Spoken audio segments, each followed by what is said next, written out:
Hey guys, this this video is probably gonna ruffle some feathers or downright tick some people off.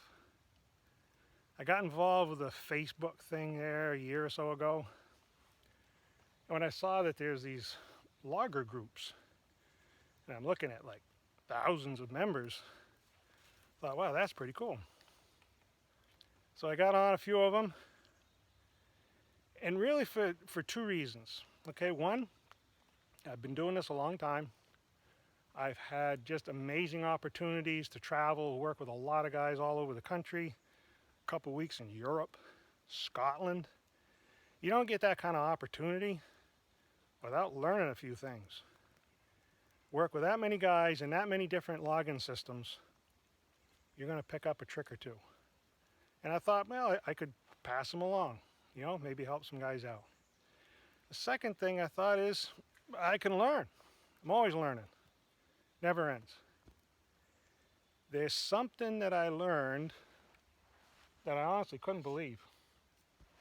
Here we are, 2021, and I'm still seeing, looks like professional loggers, chasing the tree down.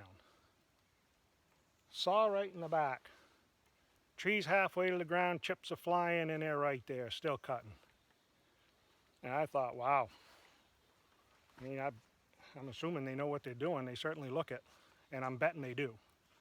I'm not questioning, their skill level or their experience and their years and wisdom and all of that. But wow, this idea of chasing a tree down, I honestly thought, well, maybe it creates this, pretty cool photo op, But no. The thing that kicked me over the edge that I said, I'm going to throw a video out there and let her fly, is when I saw on YouTube, I saw an instructor with a bunch of younger guys watching him. He takes this tree down, about the size of that white pine, and the tree's, it's more than halfway to the ground. He's still cutting. And when he shuts the saw off, one of the first things he comments to these guys that are watching him as an instructor, he says, I stuck with it as long as I could. Are you flipping kidding me? There is zero reason, nada, none. Few things in life are absolute. This is one of them. There is no reason to be near that tree when it starts to free fall. I don't care, forward lean, side lean, doubles, triples, jacking, swinging, wedging, hurt them all. Okay? There's a moment in time, there's an instant when that tree starts to fall, it's crossed that line and you're not stopping it. It's going. Get away from the base of that tree. Let's acknowledge some reality here, guys. You don't work in the woods long and you become real keen on the fact that you're in the woods with a saw around equipment. I think of it this way. There's a risk factor, okay? It's an inherent danger. It's an accepted risk. Call it what you want. But I think of it as kind of like a 5 on that scale of 0 to 10. 0 being you're not going to get hurt, don't worry about it. 10, you're dead before the end of the day.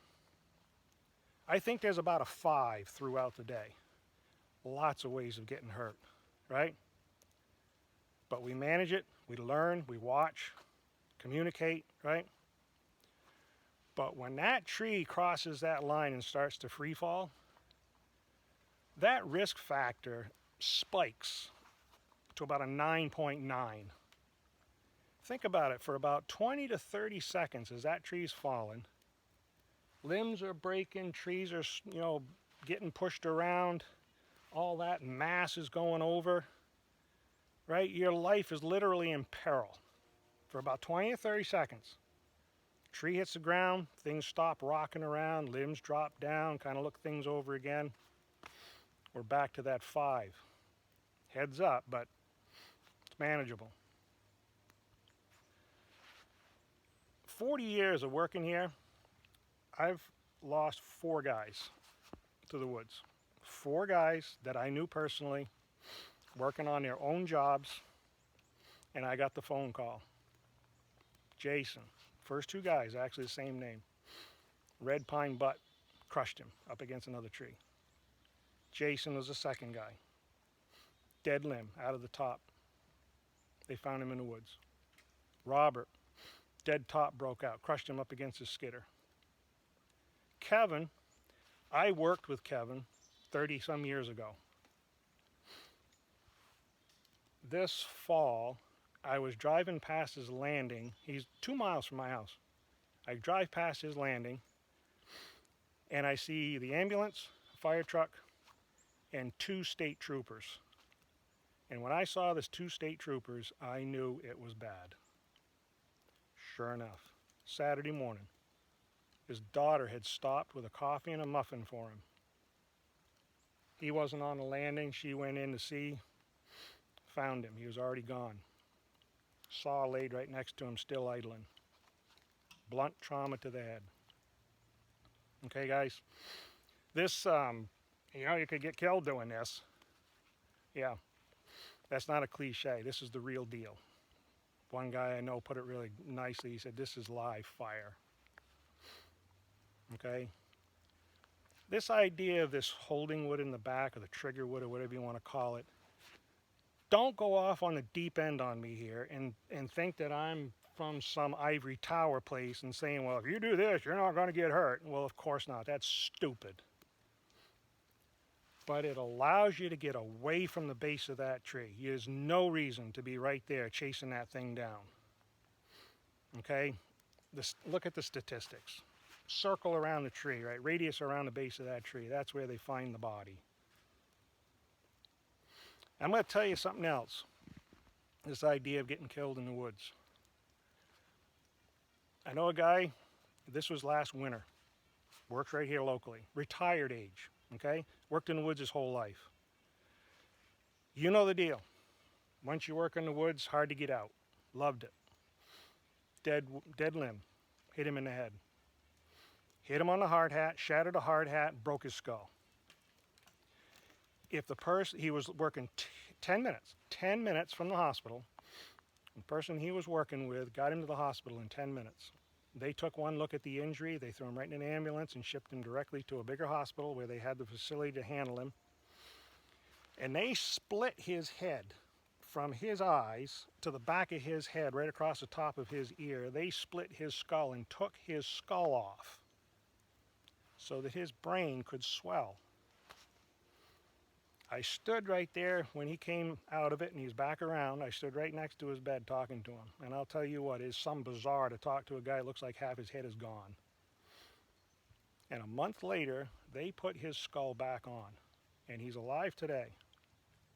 He can be with his family. He can do a little work. Never go to the woods again. There's something that keeps me, how do they say it, keep your head in the game kind of thing. And I'll tell you honestly, you're talking here about people dying. It's not dying. I always say, kind of the leading cause of death is being born. Guaranteed. It's not the dying, okay, part. Here's what scares me. What scares me is to get hit, like that guy I just mentioned. And I find myself sitting in a chair, staring out a window. And weeks have turned into months, and months have turned into years. And I'm staring out that window, wishing somebody would come and visit. Like they did right after the injury happened. You know the deal, guys, right? Human nature. Right after someone gets hurt, oh, geez, go see him, see how he's doing. A couple weeks later, might get a text. Hey, how you doing, buddy? Thinking of you today. While I'm sitting there and my wife is wiping the drool off my chin. That's what scares me. It's not hard to do, guys. I know there's guys out there. If you've dared to watch through this here, I know there's a lot of guys that say, "Well, yeah, that's just the way you do it." But if you've been able to not start spitting nails and you're chasing trees down and that's the way you were taught and all of that, that's fine. But think about it. You know, I hear this look up, look up, look up. I always look up. Well, of course you look up. You're sizing up your tree when you're walking up to it. A production cutter, is he sizing up? He or she sizing up 2, 3, 4, 5 trees at a time, figuring out what order you're going to cut them in. But when you start cutting, you pay attention to what you're doing. Get your notch done, get your hinge right for that tree. Your back cut is done. The trigger wood is established. You take another look around. It only takes a second, literally. Some crews have systems. You know, they're yelling. They got a whistle. They're yodeling. Whatever you do. Check it out. Make sure your drop zone there is still clear. Nobody come in on you. And I say it's a snip, a click, and a go. The snip, cut the trigger wood. The click, set your chain brake. And the go, get out into that escape destination that you already pre-planned when you started into your tree. It's not hard. Just might be a little bit different. It might save a life.